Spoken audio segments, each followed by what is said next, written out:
اب ہم اللہ کے نام سے قرآن حکیم میں مکی اور مدنی صورتوں کا جو دوسرا گروپ ہے اس کی مدنی صورتوں کے جوڑے کا مطالعہ شروع کر رہے ہیں۔ مکیات اس دوسرے گروپ میں دو ہیں، سورۃ الانعام، سورۃ الاعراف، جن کا مطالعہ ہم کر چکے، اور میں نے ابتدا ہی میں عرض کیا تھا کہ یہ گروپ اس اعتبار سے متوازن ہے کہ اس میں دو ہی صورتیں مکی ہیں، دو ہی مدنی ہیں۔ انفال اور توبہ یہ دو مدنیات ہیں۔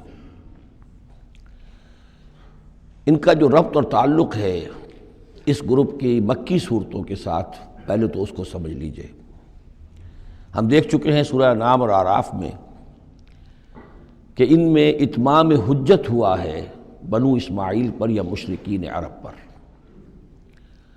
اس اتمام حجت کے بعد اللہ کا جو ہمیشہ سے ضابطہ اور قاعدہ رہا ہے، قانون رہا ہے کہ کسی رسول کے بھیجے جانے کے بعد اور اس کی جانب سے اتمام حجت کے کیے جانے کے بعد بھی اگر کوئی قوم کفر پر اڑی رہے بحیثیت مجموعی تو اس پر عذاب الہی آتا ہے، عذاب استیصال۔ اگرچہ یہ عذاب مختلف شکلوں میں آیا، کہیں کسی قوم کو ان کے اپنے ہی علاقوں میں سیلاب بھیج کر اور غرق کر دیا گیا، جیسے حضرت نوح علیہ السلام۔ کہیں کوئی بہت تیز آندھی بھیجی اور اس کے نتیجے میں جیسے کہ قوم عاد کے اوپر عذاب آیا، کہیں زلزلہ آیا، کہیں آسمان سے پتھراؤ ہوا جیسے کہ عمورہ اور صدوم کی بستیوں پر ہوا، کہیں جیسا کہ آپ کو معلوم ہے کہ آل فرعون کو ان کے محلوں سے اور گھروں سے نکال کر لا کر اور سمندر میں غرق کر دیا۔ تو قریش پر جو عذاب آیا ہے اللہ تعالیٰ کا، وہ اپنی نوعیت میں منفرد ہے۔ چونکہ حضور خود قرشی تھے، بنی اسماعیل میں سے تھے، اور آپ نے اتمام حجت کر دیا ان پر 13 برس تک، 12 برس تک دعوت دے کر، تو اب گویا کہ وہ عذاب الہی کے مستحق ہو گئے تھے۔ لیکن یہ عذاب الہی جو ہے قریش پر جو آیا ہے وہ بالاقساط آیا ہے۔ اس کی قسط اول ہے کہ جو غزوہ بدر میں ان تک پہنچی، انہیں مکے سے نکالا گیا، جیسے کہ آل فرعون کو ان کے محلات سے نکالا گیا اور لا کر سمندر میں غرق کیا گیا۔ وہ مکہ دارالحرم تھا، وہ تو جگہ تھی حرم، لہذا وہاں سے انہیں نکالا گیا، اور میدان بدر میں پہلی قسط عذاب الہی کی انہیں وصول کرنی پڑی۔ ان کے 70 سردار کھیت رہے اور معجزانہ طریقے پر کھیت رہے، اس میں کوئی شک نہیں کہ جیسے عذاب الہی پہلے قوموں پر آتے تھے اسی طرح کا معاملہ یہ ہوا ہے کہ تقریباً نہتے 313 میں سے صرف 8 افراد کے پاس تلواریں تھیں، اور ادھر سے 1000 پوری طرح کیل کانٹے سے لیس ہو کر آئے تھے۔ تو اللہ کی خصوصی مدد تھی کہ جس سے یہ عذاب آیا ہے اصل میں قریش کے اوپر، اور تقریباً تمام بڑے بڑے نامور سردار جو ہیں وہی میدان میں کھیت رہے، 70 ان کے قیدی ہو گئے۔ ابھی زخمی کتنے ہوئے ہوں گے انہیں بھی آپ ذہن میں رکھیے۔ تو یہ عذاب کی پہلی قسط تھی جو غزوہ بدر میں آئی ہے، اور پھر عذاب کا آخری مرحلہ آیا ہے سن 9 ہجری میں، جب مشرکین عرب کو آخری الٹیمیٹم دے دیا گیا کہ اب بس چند مہینے کی تمہیں مہلت دی جا رہی ہے، اس کے اندر اندر یا ایمان لے آؤ اور یا تمہیں تہہ تیغ کر دیا جائے گا۔ فَإِذَا انْسَلَخَ الْأَشْهُرُ الْحُرُمُ فَاقْتُلُوا الْمُشْرِكِينَ حَيْثُ وَجَدتُّمُوهُمْ۔ اب یہ انتہائی اس کے توہین اور تذلیل کے ساتھ چیلنج تھا۔ یہ دوسری بات ہے کہ وہ سب لوگ ایمان لے آئے اور یہ قتل عام کی نوبت نہیں آئی، لیکن یہ کہ یہ آخری قسط تھی۔ وہ آخری قسط جو ہے سورہ توبہ میں بیان ہوئی ہے، اور عذاب کی پہلی قسط جو ہے وہ سورہ انفال میں ہے۔ ان دونوں صورتوں کو جمع کر دیا گیا تاکہ انعام اور اعراف میں بنو اسماعیل پر یا مشرکین عرب پر اتمام حجت، اور انفال اور توبہ میں ان پر جو عذاب الہی نازل ہوا اس کی تفصیل۔ تو یہ تو ہے معنوی ربط اس گروپ کی مکی اور مدنی صورتوں کے مابین۔ باقی جو یہ سورہ انفال ہے اس کے بارے میں نوٹ کر لیجئے کہ غزوہ بدر کے فوراً بعد متصلاً بعد نازل ہوئی ہے۔ گویا کہ سورہ آل عمران جو ہم پڑھ چکے ہیں اس سے پہلے ہے اس کا نزول، اس کے اکثر و بیشتر حصے سے پہلے نازل ہوئی ہے۔ تو یہ زمانی ترتیب جو ہے اگر یہ ذہن میں نہ رہے تو پھر اس سے کافی خلجان پیدا ہو جاتا ہے۔ اس کا جو پس منظر ہے وہ یہ غزوہ بدر کا معاملہ سمجھنا بہت ضروری ہے۔ دیکھیے یہاں تفصیل کا موقع تو ہے نہیں، میں نے سیرت النبی علیہ صاحب الصلاۃ والسلام سے منہج انقلاب نبوی کے جو مختلف سٹیپس ہیں کہ اس میں کن کن مراحل سے ہو کر آپ نے دین کے غلبے کا جو فرض منصبی آپ کے حوالے کیا گیا تھا اس کی تکمیل فرمائی، تو اس میں یوں سمجھیے کہ ایک مرحلہ تھا جو مکے میں طے ہو گیا، اور اصل میں 4 مرحلے تھے: دعوت، تنظیم، تربیت اور صبر محض۔ وہاں ہاتھ اٹھانے کی اجازت نہیں تھی۔ ہم پڑھ آئے ہیں، سورہ نساء میں آ چکا ہے کہ اس وقت حکم تھا کفو ایدیکم، اپنے ہاتھ بندھے رکھو، تمہارے چاہے ٹکڑے اڑا دیے جائیں، تمہیں زندہ جلا دیا جائے، تم کوئی انتقامی کارروائی تو دور کی رہی، مدافعانہ کارروائی بھی نہیں کرو گے۔ No raising of hands even in self defence. یہ 4 مراحل تھے جو چلتے رہے تاں آ کے ایک طرف تو حضور کے پاس جانثاروں کی ایک جماعت تیار ہو گئی جو سرد و گرم چشیدہ تھے، ہر طرح کے حالات میں سے گزر چکے تھے، سختیاں جھیل چکے تھے، قربانیاں دے چکے تھے، ان کے اخلاص مع اللہ میں کسی شک و شبے کی گنجائش نہیں تھی، ان کے دل جو ہیں خالص ہو چکے تھے اللہ کے لیے۔ اور دوسری طرف یہ کہ اللہ تعالیٰ نے ایک دارالہجرت کا انتظام کر دیا، کھڑکی کھول دی مدینہ کی طرف، ہجرت کا اہتمام ہو گیا تاکہ اہل ایمان کو وہاں سے نکال کر اور مدینے میں لے آیا جائے۔ اب یہاں سے اقدام ہو، اسی لیے ہجرت فرض کر دی گئی کہ اب تمام مسلمان یہاں آ جائیں۔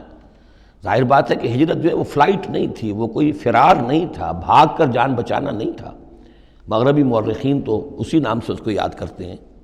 وہ تو اصل میں یہ تھا کہ ایک جگہ اگر اس کام کے لیے موضوع نہیں ہے تو کوئی اور بیس، آلٹرنیٹ بیس اگر مل جائے تو وہاں سے اپنا آفینسو جو ہے، آخری فیصلہ کن اقدام جو ہے وہاں سے لانچ کیا جائے۔ لہذا مدینہ میں آ کر حضور نے صلی اللہ علیہ وسلم صرف 6 مہینے لیے ہیں انٹرنل کنسالیڈیشن، کہ اب آپ آئے ہیں، نئے آئے ہیں، مہاجرین نئے آئے ہیں، تو ایک تو یہ کہ ان 6 مہینے میں آپ نے مسجد نبوی تعمیر کر لی، مرکز بن گیا، گورنمنٹ ہاؤس بھی ہو گیا یہ، اور پارلیمنٹ ہاؤس بھی ہو گیا، دارالندوہ بھی ہو گیا، دارالعلوم بھی ہو گیا، خانقاہ بھی ہو گئی، عبادت گاہ بھی ہو گئی، مرکز ہو گیا۔ ثانیاً آپ نے انصار اور مہاجرین کے اندر مواخات کرا دی، ایک انصاری ایک مہاجر بھائی بنا دیا۔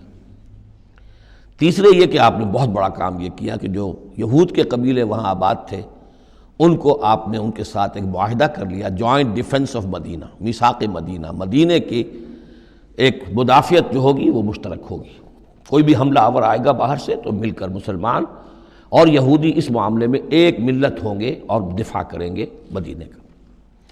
بس 6 مہینے آپ نے اس کام میں لیے، 7ویں مہینے سے پھر آپ نے کچھ چھوٹے چھوٹے دستے بھیجنے شروع کر دیے، چھاپہ مار دستے سمجھ لیجئے، کہ جس سے وہ جو کیروان روٹس تھے، قریش کی لائف لائن یہی تھی، ان کا تجارتی سلسلہ تھا، شام کی طرف قافلے جو جاتے تھے وہ بدر سے ہو کر گزرتے تھے، بدر کے قریب سے، اور بدر جو ہے مدینے سے قریب تر تھا، مکے سے فاصلہ زیادہ ہے، اور جو قافلے جاتے تھے یمن کو وہ طائف سے ہو کر گزرتے تھے۔ تو آپ نے ان راستوں کے اوپر چھاپہ مار دستے بھیجنے شروع کر دیے۔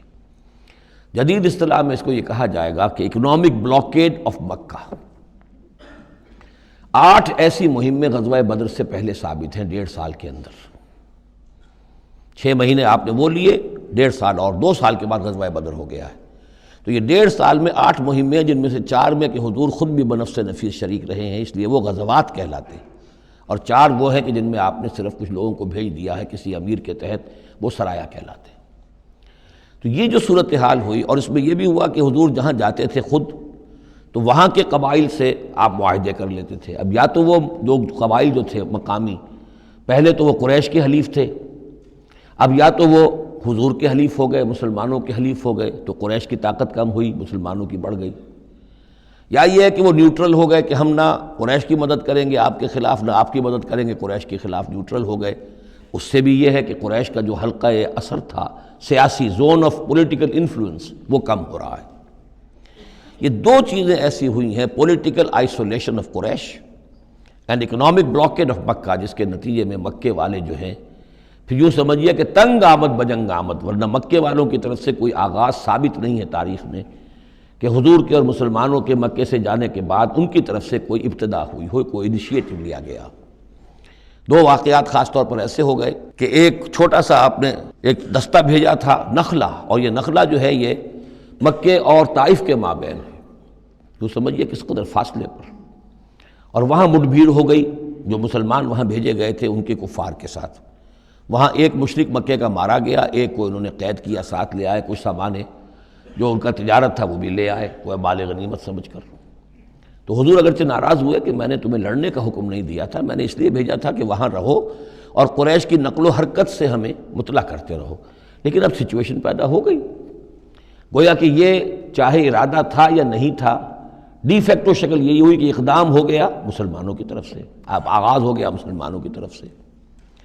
ادھر جب ابو سفیان لے کر جا رہے تھے بہت بڑا قافلہ شام کی طرف، تو حضور نے اس کا تعاقب کیا، لیکن وہ تیزی سے نکل گئے تھے۔ لیکن جب واپس آ رہے تھے اور 50,000 دینار کا سامان تھا ان کے قافلے کے اندر، بہت لدا پدا قافلہ، انہیں یہ خطرہ ہوا کہ اب پھر محمد صلی اللہ علیہ وسلم اور ان کے ساتھی کہیں لوٹیں گے ہمیں اور ہمارے اوپر حملہ کریں گے، روکیں گے ہمارا راستہ۔ تو انہوں نے یہ کی دوہری حکمت عملی کی کہ ایک تو یہ کہ ایک سوار بھیجا آگے، تیزی کے ساتھ دوڑایا کہ مکے جاؤ اور کہو کہ ہمارے قافلے کو خطرہ ہے محمد سے صلی اللہ علیہ وسلم، لہذا مدد بھیجو۔ اور ادھر یہ کیا کہ وہ عام راستہ جو تھا، جو بدر سے ہو کر گزرتا تھا، اسے چھوڑ کر ساحل سمندر کے ساتھ ساتھ نیچے سے ہو کر وہ نکل بھی گئے۔ اب وہاں مکے میں یہ دونوں چیزیں بیک وقت پہنچ گئیں، ایک طرف وہ نخلا سے لوگ روتے پیٹتے چیختے چلاتے ہمارا آدمی مار دیا محمد کے آدمیوں نے، وہ آ گئے، ادھر سے وہ آ گیا جو ابو سفیان کا بھیجا ہوا تھا ایلچی کہ دوڑو دوڑو دوڑو تمہارا قافلہ محمد لوٹنے والے ہیں اور یہ ہے اور وہ ہے۔ بس وہ وار کرائی وہاں ہوئی اور 1,000 کا لشکر جو ہے وہاں پر پھر جمع کیا گیا اور 900 اونٹ فراہم کیے گئے اور 100 گھوڑوں کا ایک رسالہ تیار کیا گیا اور وہ لوگ مکے سے نکل آئے۔ یہ صورتحال ادھر ہو رہی تھی۔ ادھر یہ ہے کہ حضور صلی اللہ علیہ وسلم نے مدینہ میں پہلے تو یہ فیصلہ کیا تھا کہ اب یہ قافلہ واپس آنے والا ہے تو اب اس قافلے کا تعاقب کریں، ابھی جنگ وغیرہ کا آپ کو گمان نہیں تھا، ابھی مدینہ ہی میں آپ نے یہ جو ہے اس ایسا ارادہ ظاہر کیا کہ جیسے پہلے بھی گئے تھے، جب قافلہ جا رہا تھا شام کی طرف تو تعاقب کیا تھا، ایسے جب آ رہا ہے تو اسے انٹرسیپٹ کریں۔ لہذا ایک تو مشاورت ہوئی ہے مدینہ میں، آیا چلنا چاہیے یا نہیں چلنا چاہیے، وہ میں بعد میں عرض کروں گا جب ہم آیتیں پڑھیں گے۔ پھر جب کچھ لوگ نکل آئے اور یہ نہیں سمجھا گیا تھا کہ کوئی جنگ ہونی ہے، کوئی بڑا لشکر آ رہا ہے، اس وقت تک اطلاع نہیں تھی، اسی لیے بس جو جس کے ہاتھ میں آیا، کسی کے پاس نیزہ تھا، کسی کے پاس کچھ اور تھا، تلواریں 8 تھیں، گھوڑے کل 2 تھے، وہ چل پڑے۔ چلو اس لیے کہ مسئلہ تو قافلے کا مسئلہ ہے نا، کوئی جنگ تو ہے نہیں، کوئی لشکر وشکر تو آ نہیں رہا۔ جب آپ کچھ سفر طے کر کے مقام صفرا تک پہنچ گئے تو وہاں وحی آ گئی اور آپ کو اطلاع بھی پہنچ گئی، اطلاع بھی پہنچ گئی کہ ابو جہل جو ہے 1,000 کا لشکر لے کر مکے سے چل پڑا ہے، اور وحی بھی آ گئی، اللہ نے بتا دیا کہ اے نبی اب یہ 2 شکلیں ہیں، جنوب سے مکے کی طرف سے ایک لشکر آ رہا ہے، کیل کانٹے سے لیس ہے، شمال سے قافلہ آ رہا ہے، اور میرا یہ وعدہ ہے کہ ان دونوں میں سے ایک ضرور تم کو دے دوں گا، تم کو فتح حاصل ہو جائے گی، یہ میرے اہل ایمان کو بتا دیجئے اور ذرا مشورہ کیجئے۔ تو دوسری مشاورت جو ہے وہ مدینے سے نکل کر ہوئی ہے مقام صفرا میں۔ یہ اصل میں جو چیزیں اگر سامنے نہ ہوں تو پھر یہ بہت خلجان ہوتا ہے، اور اکثر لوگوں کو، مترجمین کو اور مفسرین کو بہت خلجان رہا ہے ان آیات کے سمجھنے میں۔ اور اس کے علاوہ جو ایک خلجان رہا ہے وہ یہ رہا ہے کہ ایک دور ہم پر ایسا گزرا ہے انگریز کے حکومت کے زمانے میں، اور خاص طور پر جب نئی مغربی سائنس اور مغربی تہذیب کا ہم پر حملہ ہوا ہے، تو چونکہ مغرب کے لوگوں نے یہ کہا کہ یہ اسلام تو تلوار سے پھیلا ہے، بوئے خوں آتی ہے اس قوم کے افسانوں سے، تو ہمارے ہاں کچھ مخلص لوگ تھے، نیک لوگ تھے، جو چاہتے تھے کہ اسلام کو اور حضور صلی اللہ علیہ وسلم کی سیرت کو بچائیں، اس کی دفاع کریں۔ انہوں نے کہا نہیں اسلام تلوار سے نہیں پھیلا، حضور نے تو جو جنگیں کی تھیں وہ صرف مدافعانہ تھیں، ان کے اوپر جنگ ٹھوس دی گئی تھی اور آپ نے کوئی اقدام نہیں کیا۔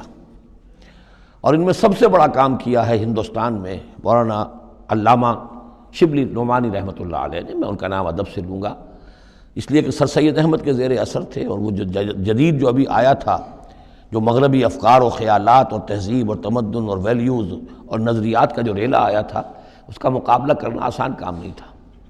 تو یہ اپولوجیٹک انداز اختیار کیا ہے شبلی نعمانی نے، اور اس میں یہ ہے کہ وہ جو ابتدائی جو 8 جو غزوات اور سرایا ہیں جو بدر سے پہلے ہوئے، انہیں بالکل تقریباً نظر انداز کر دیا ہے، تاکہ یہ ثابت نہ ہو کہ انیشیٹو حضور کی طرف سے ہوا ہے۔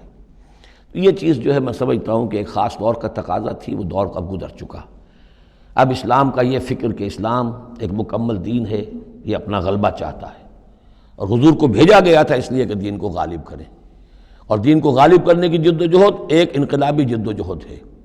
اس انقلابی جد و جہد میں جہاں پہلا مرحلہ یہی ہوتا ہے کہ پیسو ریزسٹنس ہو، اور پہلے تیاری کی جائے، دعوت، تنظیم، تربیت اور صبر محض کے ذریعے سے ایک قوت فراہم کی جائے، پھر دوسرا مرحلہ آتا ہے باطل کے ساتھ ٹکرانا پڑتا ہے، اور اس میں آگے بڑھ کر ٹکر مول لینی پڑتی ہے۔ یہ نہیں ہے کہ انتظار ہی کرتے رہیں، یعنی ایک جس کو ہم کہتے ہیں کو ایگزسٹنس، پیسفل کو ایگزسٹنس، حق و باطل کے درمیان نہیں ہو سکتی۔ حق کیسے تسلیم کر سکتا ہے کہ باطل بھی موجود رہے؟ ہاں، حق میں جان نہیں ہے، اہل حق جو ہیں بے جان ہیں، مردہ ہیں، تو مجبوری ہے، لیکن اگر اہل حق میں جان ہو تو وہ کیسے برداشت کریں گے کہ باطل جو ہے اس کا غلبہ رہے؟ ہاں، باطل جو ہے وہ نیچا ہو کر رہے، اگر وہ مغلوبیت کی شکل اختیار کر لے تو ٹھیک ہے، لیکن یہ کہ باطل کا غلبہ ہو اور اہل ایمان میں جان بھی ہو، تو یہ دو چیزیں جو ہیں یہ تو ایک دوسرے سے بالکل متضاد ہیں۔ جیسے حضرت ابوبکر نے فرمایا تھا ایبدل الدین وانا حی، کیا دین میں ترمیم کی جائے گی جبکہ ابھی میں زندہ ہوں؟ میرے جیتے جی دین کے اندر ترمیم یہ ممکن نہیں ہے۔ تو وہی بندہ مومن کی شان ہونی چاہیے۔ تو اصل حقائق الحمدللہ بہت اچھی طریقے سے واضح ہو چکے ہیں۔ بہرحال اتنا پس منظر جو ہے جان لیجئے، اور ایک خاص اسلوب جو ہے اس سورہ مبارکہ کا، اگرچہ یہ تقریباً ایک خطبہ ہے مسلسل 10 رکوع ہے، لیکن اس میں ایک خاص مسئلے کو نکال کر پہلے درمیان شروع میں لے آئے ہیں۔ اس کی بحث آئے گی تقریباً وسط میں جا کر، لیکن اس اسلوب کو یہاں نوٹ کر لیجئے، وہ اس لیے کہ یہی اسلوب ہے جس سے ہمیں سمجھنے میں مدد ملے گی۔ سورہ توبہ کے جو ترتیب مضامین ہے وہاں بھی بہت اشکال ہے، اور بہت سے مترجمین کو جدید دور کے جو زیادہ محنت نہیں کر سکے ہیں بس ترجمہ مکمل کرنا انہوں نے اپنے پیش نظر رکھ لیا، تفسیر مکمل کرنی ہی ہے، لہذا وہ تیزی کے ساتھ وہ دقت نظر کا ثبوت نہ دے سکے تو اس میں بڑے خلجان پیدا کر دیے۔ وہ اسلوب کیا ہے کہ اس پوری بحث میں سب سے ایک نمایاں مسئلہ یہ ہو گیا تھا غزوہ بدر کے بعد کہ مال غنیمت پر مسلمانوں میں جھگڑا ہو گیا۔ پہلی جنگ تھی، غنیمت کی تقسیم کیسے ہوگی، اس کا قانون کیا ہے، اس کا ضابطہ کیا ہے، وہ معلوم نہیں تھا۔ اور یہ کہ عام طور پر جو عرب میں پہلے رواج تھا وہ تو یہ تھا کہ جس کے ہاتھ جو لگ گیا بس وہ اس کا ہے۔ وہ تو لوٹ مار جانتے تھے، کوئی باقاعدہ جنگ جو ہے وہ تو ان کے ہاں اس طریقے سے منظم کوئی تنظیم تو تھی ہی نہیں، تو جو جس کے ہاتھ لگ گیا۔ اب لوگوں نے یہ سمجھا غزوہ بدر میں جس نے جو کچھ مال غنیمت جمع کیا وہ اس کا ہے۔ اب کچھ لوگوں نے کہا صاحب کہ ہم یہاں حضور کے حفاظت کے لیے مامور تھے، یہاں پہرے پر تھے، ہم تو مال جمع نہیں کر سکے، تو کیا مطلب ہے ہمارا کوئی حصہ نہیں ہوگا؟ یا یہ ہے کہ کچھ بزرگوں نے کہا جو وہ اتنی بھاگ دوڑ تو نہیں کر سکتے جتنے نوجوان کر سکتے تھے، بھاگ کر دوڑ کر ادھر سے ادھر جمع کر لینا، لیکن یہ کہ ان کی حیثیت ہوتی ہے، وجاہت ہوتی ہے، تو ایک جھگڑا پیدا ہو گیا کہ یہ کس طریقے سے تقسیم ہو، کس کا کتنا حق ہے۔ تو اس جھگڑے کا ذکر کر کے سورت شروع کی ہے، لیکن اس کے اوپر کوئی بات یہاں نہیں کی، بلکہ کیٹیگوریکل بات کی ہے کہ جڑ کاٹ دی اس کی، لیکن اس پر جو اصل حکم ہے وہ بعد میں آئے گا وسط سورت میں۔ مال غنیمت کے لیے یہاں لفظ آیا انفال، یسألونک عن الانفال، اے نبی یہ آپ سے انفال کے بارے میں پوچھ رہا ہے۔ انفال جمع نفل کی، نفل کہتے ہیں کسی اضافی شے کو، جیسے نماز فرض ہے، یہ سنت مؤکدہ ہے، یہ فلاں ہے، یہ نفل ہے، اضافی ہے، آپ کی مرضی پر ہے، پڑھیں نہ پڑھیں۔ تو جو کہ جنگ میں اصل شے جو مطلوب ہوتی ہے وہ فتح ہوتی ہے، مال غنیمت تو ایک اضافی شے، بونس ہے جو مل گیا، ورنہ اصل شے جو ہے وہ مال غنیمت جو ہے پیش نظر جنگ میں نہیں ہوتی۔ لوٹ مار میں اصل شے جو ہے وہ لوٹ مار کا مال ہوتا ہے، لیکن جب جنگ ہوتی ہے تو جنگ میں تو اصل چیز جو مقصود ہے وہ فتح ہے۔ تو اس حوالے سے مال غنیمت کو انفال کے لفظ سے تعبیر کیا گیا، یسألونک عن الانفال، اے نبی یہ آپ سے پوچھ رہے ہیں مال غنیمت کے بارے میں، قل الانفال للہ والرسول۔ پہلے تو جڑ کاٹ دی مسئلے، کہہ دیں کہ یہ انفال کل کے کل اللہ اور اس کے رسول کے ہیں، تم میں سے کسی کا کوئی حق ہے ہی نہیں، لاؤ سب جمع کر دو۔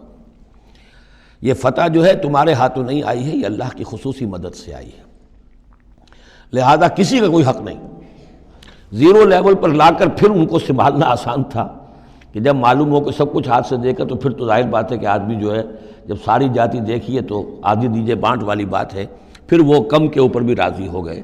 لیکن پہلا مسئلہ یہی تھا، قل الانفال للہ والرسول واتقوا اللہ، اللہ کا تقوی اختیار کرو، واصلحوا ذات بینکم، اور اپنے آپس کے معاملات کو درست کرو، واطیعوا اللہ ورسولہ، اور اللہ اس کے رسول کی اطاعت کرو ان کنتم مؤمنین، اگر تم مومن ہو۔ گویا کہ جڑ ہی کاٹ دی، کسی کا کوئی حق اس میں ہے ہی نہیں، یہ سب اللہ اس کے رسول کے لیے یعنی اسلامی ریاست کے لیے ہے۔ اب یہاں جو آگے آیات آ رہی ہیں بڑی اہم ہیں۔ بندہ مومن کی شخصیت کا جو حیولہ ہے اور بندہ مومن کی جو تعریف ہے، جامع ترین اور مختصر ترین الفاظ میں یہ آئی ہے سورہ حجرات میں۔ اس کے دو حصے ہیں، ایک تو ہے بندہ مسلم، مسلمان کے لیے تو 5 چیزیں ہیں، کلمہ شہادت، نماز، روزہ، حج، زکوٰۃ۔ لیکن حقیقی مومن کے لیے اس میں 2 اضافی چیزیں شامل کرنی پڑیں گی۔ وہ کیا ہیں؟ دلی یقین اور عملی جہاد۔ بندہ مومن کی شخصیت کے اندر یہ 2 رخ اور ہونے چاہیے۔ جو صرف مسلمان ہے، کلمہ شہادت، نماز، روزہ، حج، زکوٰۃ، بنی الاسلام علی 5، شہادت اللہ الہ الا اللہ وان محمد رسول اللہ واقام الصلاۃ وایتاء الزکوٰۃ وصوم رمضان وحج البیت۔ لیکن مومن انما المؤمنون الذین آمنوا باللہ ورسولہ ثم لم یرتابوا، یقین والا ایمان، دل میں ایمان، وجاہدوا باموالہم وانفسہم فی سبیل اللہ، اور جہاد کریں اپنی جان اور مال کے ساتھ اللہ کی راہ میں۔ اب یہاں یوں سمجھیے کہ سورہ حجرات کی اس آیت نمبر 15 میں جو ڈیفینیشن آئی ہے، جیسے پرکار ہوتی ہے، پرکار کو کھول دیا۔ ایک حصے کی کیفیات کو یہاں اس سورہ انفال کے شروع میں لے آئے ہیں، اور دوسری جہاد والی کیفیات کو سورہ انفال کے آخر میں لے آئے ہیں۔ تو یہ پرکار یہاں کھلی ہوئی ہے اس ڈیفینیشن کی۔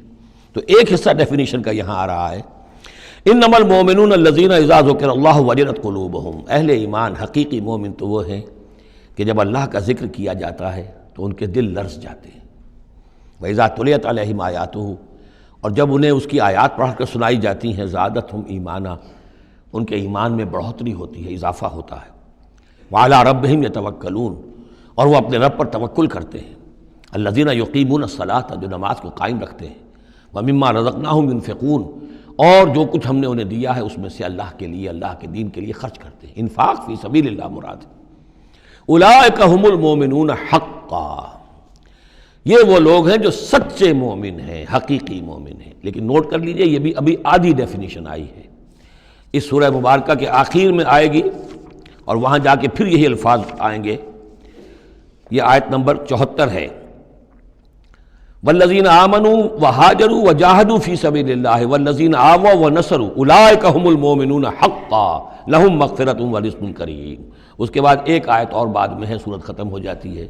تو لاسٹ بٹ 1 آیت اور ادھر پہلی کے بعد دوسری، ان 2 جگہ پر ایمان کے حقائق کو تقسیم کر کے، پرکار کو کھول کر، گویا کہ پوری صورت کو ان 2 کے درمیان میں لے لیا گیا ہے، گود میں لے لیا گیا ہے۔ ایمان کی ڈیفینیشن کے یہ 2 حصے جو ہیں ان کی گود میں۔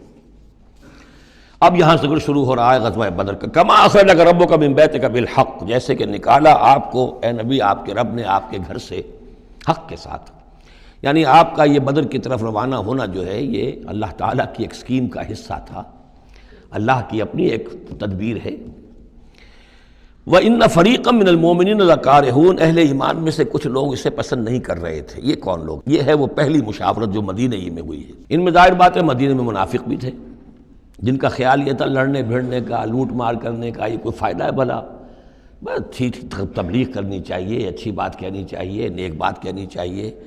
یہ کیا طریقہ ہے؟ منافقین کا ایلیمنٹ موجود تھا جو اس کو پسند ہی نہیں کرتے تھے، اس لیے کہ جنگ کا سلسلہ چل نکلا تو ہمیں بھی جانا پڑے گا، ہماری جان اور مال کے اوپر بھی آنچ آئے گی، تو نپ دی ایول ان دی بڈ، اس سے تو بہتر ہے کہ اس کو یہیں پر ختم کرو۔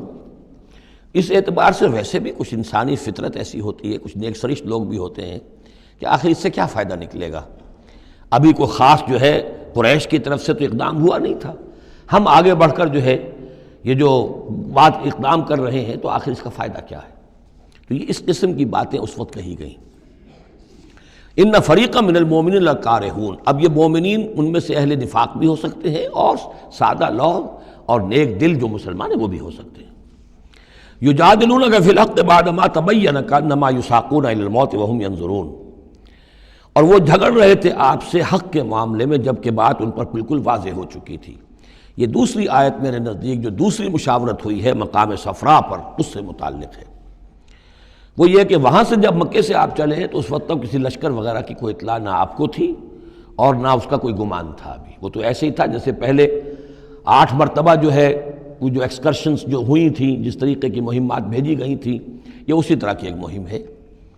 لیکن یہ ہے کہ آگے چل کر جب آپ کچھ دور چل نکل کے آ گئے تھے، یہاں آ کر جو ہے آپ کو وحی بھی آ گئی اور اطلاعات بھی مل گئی کہ صورتحال وہ ہو چکی ہے کہ ایک طرف نخلا سے روتے پیٹتے لوگ پہنچ گئے وہاں، دوسری طرف یہ کہ ادھر سے ابو سفیان کا جو ہے ایلچی پہنچ گیا چیختا چلاتا ہوا، اور 1000 کا لشکر لے کر ابو جہل نکل پڑا ہے بدر کی طرف۔ اب وہ بدر کی طرف آ رہا ہے، ادھر سے قافلہ بدر کی طرف آ رہا ہے شمال سے۔ اس وقت اللہ تعالیٰ نے فرمایا، اور یہ مشاورت جیسا کہ میں نے کہا تھا، جیسے کہ حضرت طالوت نے کی تھی ایک آزمائش اپنی فوج کی کہ جو اس دریا میں سے پانی پیے گا، سیر ہو کر پیے گا، اس کا مجھ سے کوئی تعلق نہیں۔ اسی طرح کا آپ نے مشاورت کا معاملہ اللہ تعالیٰ کے حکم سے مسلمانوں کے سامنے رکھ دیا۔ بعدما تبین کانما یساقون الی الموت، تو لوگ ایسے محسوس کر رہے تھے جیسے انہیں دھکیلا جا رہا ہو موت کی طرف، وہم ینظرون، اور وہ دیکھ رہے ہوں۔ ظاہر بات ہے یہ کیفیت تو کٹر جو منافق تھے وہاں پر انہی کی ہو سکتی تھی۔ وَإِذْ يَعِدُكُمُ اللَّهُ إِحْدَى الطَّائِفَتَيْنِ أَنَّهَا لَكُمْ، اور جب کہ اللہ تعالیٰ وعدہ کر رہا تھا تم سے کہ ان دونوں گروہوں میں سے ایک تمہیں مل جائے گا، ایک پر تمہاری فتح گارنٹیڈ ہے۔